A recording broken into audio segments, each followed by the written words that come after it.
Þá komið að seinni partinum seinni hlutanum af grein Sigríðar Sigurjónsdóttur máltöku barna og meðfædda málhæfileika.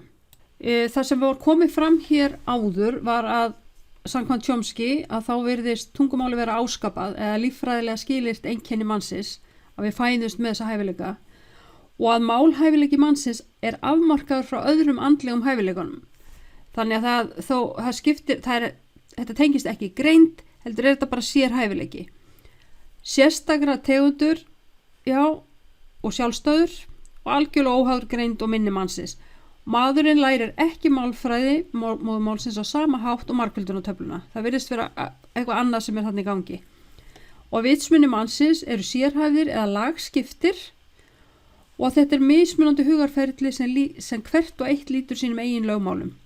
Þannig segir Chomsky að málkunnátta mannsins sjálfstæð og óháð öðrum vitsmunum hans. Og það þetta sem við ætlum að ganga út frá í þessari grein. Rannsóknir á fötluðum einstaklingum og börnum með sértæka málþroskaröskun þykir styðja kenningar Chomskys sjálfstæði málkunnátturinnar. Og rannsóknir á börnum með skerta greindarvísitölu sýna að þau geta haft fullt valda málfræði móðurmálsins án þess að skilja málið. Og það komið með tvö dæmi í greininni, annars vegar Anthony sem 6 ára þegar að verið að gera á honum þessar rannsóknir að fylgjast með honum, að hann getur talað og talar mjög gott mál. Hann getur ekki til dæmis lagt kubb ofan á annan kubb eða teikna hring, en hann getur talað tiltölulega flókið tungumál sem hann skilur ekki alltaf einu sinni sjálfur það sem hann að segja. Annað dæmi Kristoffer sem það mikið fatlaður, hann getur ekki séð sig sjálfur en getur bjargað sér á 15-20 tungumálum. Hann með sitt eigið móðurmál sem að hann talar alveg fullkomlega. Þetta það sem kalla snillingar á málasviðinu eða language savants og segja þannig að mjög greindaskertir einstaklingar geta haft nær fulla vald á málfræðinni en þó virðist málkunnátta þeirra að einhverju leyti vera sjálfstæð og óháð greind þeirra. Þannig Kristoffer líka dæmi það sem kallað þetta idiot savant. Þetta ofsalega skemmtileg orð sem verið að nota sko. Það greindaskertur maður sem hefur snilligáfu á tiltöknu sviði. En þó bara hafa í huga að það ekki allir málsnillingar greindaskertir, en það væri það nú eiginlega pínu fyndi. Heldur geta þeir haft eðlilega greind en samt búið yfir sérstökum hæfilegum á málasviðinu, bara eins og með alla aðra hæfni. Og sem dæmi má nefna að einstaka menn hafa næmni fyrir máli langt fram á fullorðinsaldur. Þeir hætta ekki missa ekki þessa getu eftir kynþroskaaldur eða 17 ára aldur eins og virðist vera algengast, heldur halda áfram að geta lært ný tungumál. Rannsóknir á börnum með sértæka málþroskaröskun benda til þess að greind og meðvituð kunnátta á málfræði móðurmálsins sé óháð hvor annarri, greindin og þessi meðvitaða kunnátta. Börn með sértæka málþroskaröskun, þau þroskast eðlilega.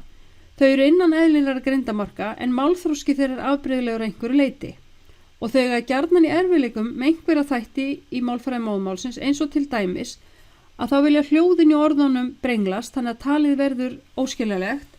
Sum beygja ekki orð, sum slepp úr málfræðilegum smáorðum, til dæmis forsetningum, samtengingum og fornöfnum. Setningar eru oft stuttar og einfaldara gerð og setningagerðin oft rönga að einhverju leyti. Og það getur verið allir þessi þættir og það getur líka verið bara einn af þessum þáttum.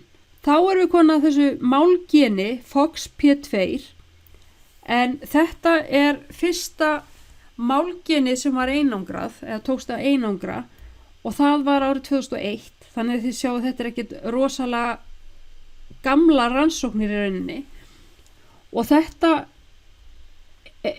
gen fannst stökkbreytt í breskri fjölskyldu sem hefur þjáðst af einkennum sértækra málþroskaröskunar, sem sagt öll fjölskyldan. Þetta var síðan einangrað, eða fannst og var hægt að einangrað í einstaklingum sem eiga í sömu málerfileikum og þessi fjölskylda.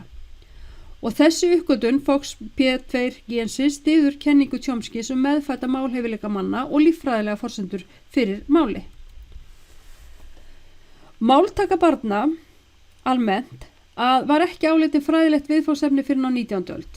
Að það eru menn eins og Darwin sem voru að kanna sín eigin börn og einhverju snillingar þarna á sama tíma Og þegar Chomsky setur fram hugmyndi sínar meðfædda málhæfileika manna miðja 20. öld, þá beinist athygli málfræðinga fyrir alvöru á máltöku barna og þið sjáu það í kringu 1950, eða upp úr því. Með kenningu Chomskys fengur rannsóknir máltökuna auki vægi þar sem þær þykja geta varpa ljósi á algildismálfræðina. Ef mönnum ásköpuð ákveðin málfræðiþekking, ætti hún að móta mál barna alveg frá upphafi, samkvæmt þessu sem við erum búin að vera að tala um. Þessi nýja máltökuransóknir, eða nýja sýn á máltökuransóknir, hefur valdið því síðustu áratugina hafa rannsóknirnar aukist. Og málfræðingar víða heim vinna nú að því að rannsaka hvernig börn ná valdi á tungumáli sínu, eða móðumálinu sínu. Og kenning Chomskys þykir hafa ákveðið forspárgildi. Því kenningi spáir því að ungbörn búi yfir ákveðinu málfræðiþekkingu og að máltökuferli sé reglubundi en ekki tilviljunarkennd.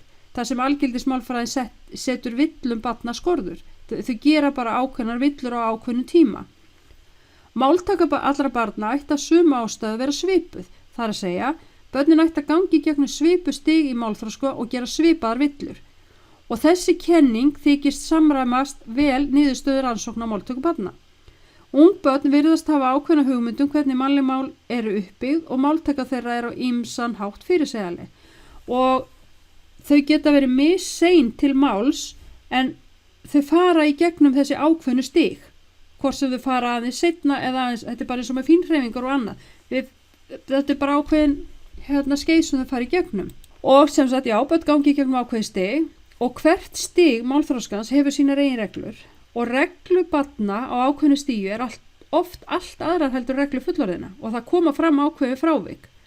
En frávikin ættu ekki að koma fram ef börnin lærði máli með því að herma eftir málinu í umhverfinu. Ef þau væri bara að herma eftir því sem fólk segir, þá ættu þessi frávik ekki að koma fram. Því að þeir sem þeir eru, flestir þessi fullorðnu sem þau eru að hlusta á, þau nota máli rétt. Þannig að frávikin ættu sem sagt ekki að koma fram, en gera það.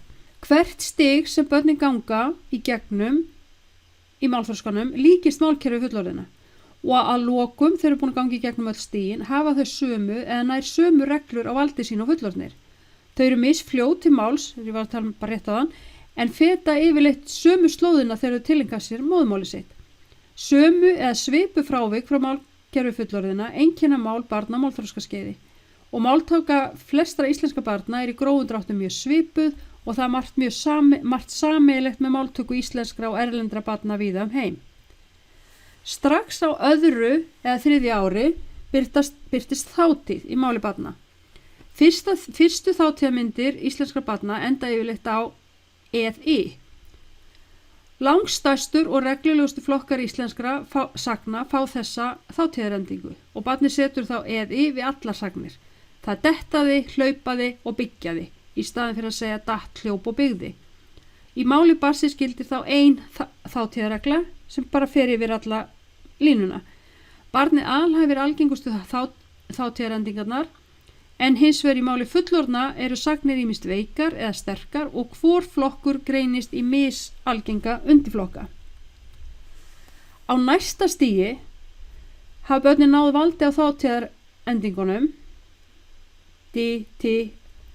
eði sem eru beygingarendingar veikra sagna í íslensku og flest börn ganga í gegnum stig þar sem þau alhæfa annarkvort endinguna TI. Það er sem sagt hlufti í staðan fyrir hljóp og skríti í staðan fyrir skreið. Að lokum læra börnin síðan sterka beygingu sagna og aðra óreglu í beygingakerfinu. Íslenskan er náttúrulega ótrúlega skemmtileg með allar þessar sagnir. Börn læra því beygingu orða í móðumáli sínu með því að tilenga sér sífellt fleiri og þrengri reglur. Og svipað sögu er að segja önnur tungumál eins og til dæmis ensku.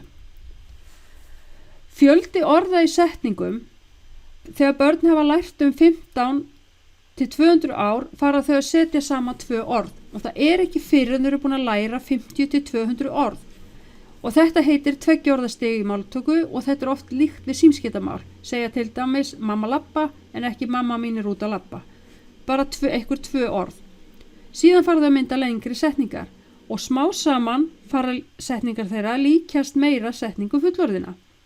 Börn á öðru og þriðja ári hegða sér því strax eins og fullorðnir og setja sagnir á mismunandi stað í setningum eftir því hvort sem þær eru nafnhætti eða persónubyggðar. Þegar barn elst upp í sagnfærslumál eins og íslensku veit það fyrirfram hvaða lögmál gilda færslu eða stöðu sagna, hvar sagnirnar eiga að vera í setningunni. Og það gildi ekki sömu reglur persónubyggðasagnir og sagnir í nafnhætti. Niðurstöðunar þessar þykja áfram styðja þessar hugmyndir Chomskys að börn búi við meðfæddri málakunnáttu.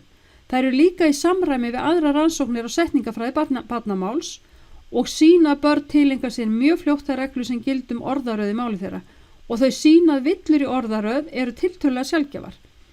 Kenning Chomskys meðfæddan málhæfileika manna, þar að segja börn viti fyrirfram hvað getur gengið í mannlegum málum og hvað ekki. Mannlegt mál á sér þannig líffræðilega forsendur. Máltökuferlið virðast fylgjast ákveðinni forskrift frá náttúrunnar hendi. Barnið setur upp málkerfi sitt sjálft, stig af stigi, og þetta gerist án beinnar tilsagnar fullorðina. Fullorðnir eru ekki alltaf að segja nú fer að koma að því og þú að setja inn sterkar og veika sagnir. Fólk veit ekki eins og hvort það að nota sterkar eða veika sagnir. En börnin ná þessu, þegar eru búin að ná taki eða tökum á okkur ákveðnu stigi, þá færast yfir á næsta stigi. Máltakabarn bæði skapandi og reglubundin, þau fylgja sínum eigin málfræðireglum og lítið virðist duga að leiðrétta mál ungra barna því þau eru ekki komin á það stig að þau geti tilengað sér einhvern ákveðin hlut. Þau verða þau sjálfa átt að sjá því að reglurnar þeir eru rangar til þess að þau færist upp á næsta stig máltökunar. Þótt mál barna á þessu skeiði sé að mestu sjálfsprottið þurfa þau samskipti við annað fólk til að ná valdi á tungumálinu og þau verða umgangast fólk og tengjast í tilfinningalega. Því annars virðist málið ekki læra þó að reglurnar, þau kunni reglurnar og annað, þá virðist það ekki þau ná að læra það rétt. Málleg samskipti sem stuðla auknum málþroska eru gagnkvæm samskipti í samtölum. Barnið talar og hinn fullorðni ummorðar og endur segir það sem barnið sagði. Það er það sem þið voruð að gera í verkefni 3. Það sem þið voru með börnin á einhverjum 3 stöðum og voruð að leiðrétta án þess að segja þeim eða þau áttu þessu á því að þið væruð að leiðrétta. Með slíkri endurgjöf fá börn það málaáriti sem þau þurfa til að auka málþroska sinn og færast þá upp á næsta stig máltökunar. Börn sem eiga innihaldsrík málleg samskipti við annað fólk virðast ná fyrr valdi á ýmsum atriðum í málkerfi móðurmálsins. Þau tileinka sér grundvallaratriðin að miklu leyti sjálf, en það fer eftir málfyrirmyndum barna í æsku hversu góðir málneytundur þau verða. Það er ekki nóg að þau geti tileinka sér öll þessi atriði, að þau verða líka hafa þau, það verður eitthvað að vera í umhverfinu sem notar þetta. Máltakan er því samspil umhverfis og líffræðilega þátta. Það er ekki bara annar þátturinn sem getur staðið, þeir verða að koma til báðir.